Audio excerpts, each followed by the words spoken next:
Hi friends, രാവിലെ തന്നെ ഒരടുപ്പിൽ ചക്കപ്പേരി ഉണ്ടാക്കുന്നത്, മറ്റേ അടുപ്പിൽ ഇതാ ബീഫ് വരട്ടുന്നു. ഇത്രയും തിരക്കിട്ടുണ്ടാക്കുന്ന എന്തുകൊണ്ടാണെന്നറിയോ? ഞങ്ങളിന്ന് പാറപ്പള്ളി മക്കാമിൽ പോകുന്നുണ്ട്. അതിന് വേണ്ടിയിട്ട് രാവിലെ തന്നെ പണിയൊക്കെ തീർക്കുകയാണ്. അതിൻ്റെ ഇടയിൽ ഞാൻ ഒരടുപ്പിൽ ചിക്കൻ ബിരിയാണി ഉണ്ടാക്കുന്നുണ്ട്. വണ്ടിമേൽ എല്ലാവർക്കും പോകാൻ കഴിയാത്തതുകൊണ്ട് ഞങ്ങളിന്ന് ബസ്സിലാണ് പാറപ്പള്ളിക്ക് പോകുന്നത്. 10 മണിയാകുമ്പോൾ ഇറങ്ങണമെന്ന് വിചാരിച്ച ഞങ്ങൾ ഇറങ്ങിയപ്പോൾ 12 മണിയായിട്ടോ. പിന്നെ പറയണ്ടല്ലോ, അവിടെ എത്തിയപ്പോൾ നല്ല പൊരി വെയിലാണ്.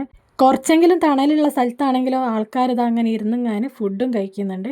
രാവിലെ ഞാൻ ഉണ്ടാക്കിയ ചിക്കൻ ബിരിയാണി പുരേന്ന് കഴിക്കാനുള്ള സമയമല്ലാത്തതുകൊണ്ട് ഞങ്ങളത് പാത്രത്തിലാക്കി എടുത്തീന്.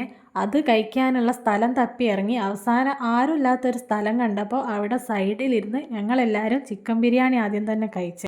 എന്തൊക്കെ പറഞ്ഞാലും കടലിൻ്റെ സൈഡിൽ ഇരുന്നിങ്ങാൻ ഇതുപോലെ ഭക്ഷണം കഴിക്കുമ്പോൾ എന്തെന്നില്ലാത്തൊരു സുഖം ഉണ്ടായിരുന്നു കേട്ടോ മനസ്സിൽ.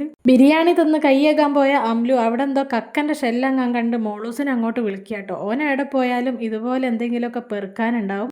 അപ്പോൾ ഓനോൻ്റെ ഡ്യൂട്ടി ഒരു സൈഡിൽ നിന്ന് ചെയ്യട്ടെ, ഞങ്ങളെ ഡ്യൂട്ടിയായ ഫോട്ടോ എടുക്കലും ഒരു സൈഡിൽ നിന്ന് അങ്ങനെ ചെയ്ത്. നല്ല പൊള്ളുന്ന വെയിലാണെങ്കിലും നല്ല തണുത്ത കാറ്റടിക്കുന്നതുകൊണ്ട് തന്നെ വെയിലൊന്നും ഒരു പ്രശ്നമല്ല അതിനോട്ടോ. ഞങ്ങൾക്കല്ല ആർക്കും തന്നെ എല്ലാവരും ബീച്ചിൻ്റെ സൈഡിലൊക്കെ ഇരുന്നിങ്ങാനും ഫോട്ടോ എടുക്കുകയും ഒക്കെ ചെയ്യുന്നുണ്ട്. മക്കാമിൽക്ക് കയറിയാൽ പിന്നെ ഞങ്ങൾ തിരിച്ചു വരുന്നത് ഈ ഒരു റൂട്ടിലായിരിക്കൂല. അതുകൊണ്ടാണ് ഫോട്ടോ എടുക്കലൊക്കെ ഞങ്ങൾ വേഗം തീർക്കുന്നത്. തിരിച്ച് ഞങ്ങൾ വേറൊരു വൈക്കാണ് റോഡിലേക്ക് ഇറങ്ങാൻ പോകുന്നത്. ഇപ്പൊ കണ്ടോ, അമ്ലുവിന് കിട്ടിയ ഒരുപാട് കക്കൻ്റെ ഷെല്ലുണ്ട്. ഓൻ അതൊക്കെ എടുത്തിങ്ങാന് പൊതിഞ്ഞ് കെട്ടുക കേട്ടോ വീട്ടിലേക്ക് കൊണ്ടുപോകാൻ വേണ്ടിയിട്ട്. അങ്ങനെ നടന്ന് ഞങ്ങളിതാ കുറേ ആൾക്കാർ കൂടി നിൽക്കുന്ന ഒരു സ്ഥലത്തെത്തിയിട്ടോ. ഇവിടെ എന്തത്ര ആൾക്കൂട്ടം എന്ന് വിചാരിച്ച് ഞങ്ങൾ പോയി നോക്കിയപ്പോൾ അവിടെ ചെറിയ ചെറിയ കച്ചവടങ്ങളൊക്കെ നടക്കുന്നുണ്ട് കേട്ടോ. അതായത് ഉപ്പിലിട്ടത്, ഐസ് ചൊരണ്ടിയൊക്കെ ഉണ്ട്. അപ്പം ഞങ്ങളും ഓരോ ഐസ് ചൊരണ്ടി വാങ്ങി കഴിച്ചു.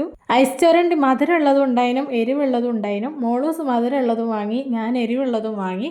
പിന്നെ അമ്മച്ചിക്ക് ഉപ്പിലിട്ട ഒരു പൈനാപ്പിളും വാങ്ങി. ഇനി ഞങ്ങൾ മക്കാമിലേക്കാണ് പോകുന്നത്. കുറേ ആൾക്കാർ ഇതിലൂടെ കയറി പോകുന്നത് കണ്ടപ്പോൾ ഞങ്ങളും ഓലെ പുറകെ അങ്ങനെ പോയിട്ടോ. കുറച്ചൊരു കയറ്റുണ്ട് കയറാൻ. അതും കടലിൻ്റെ സൈഡിൽ കൂടി കടലൊക്കെ കണ്ടുങ്ങാൻ ഇങ്ങനെ നടന്നു പോവാം.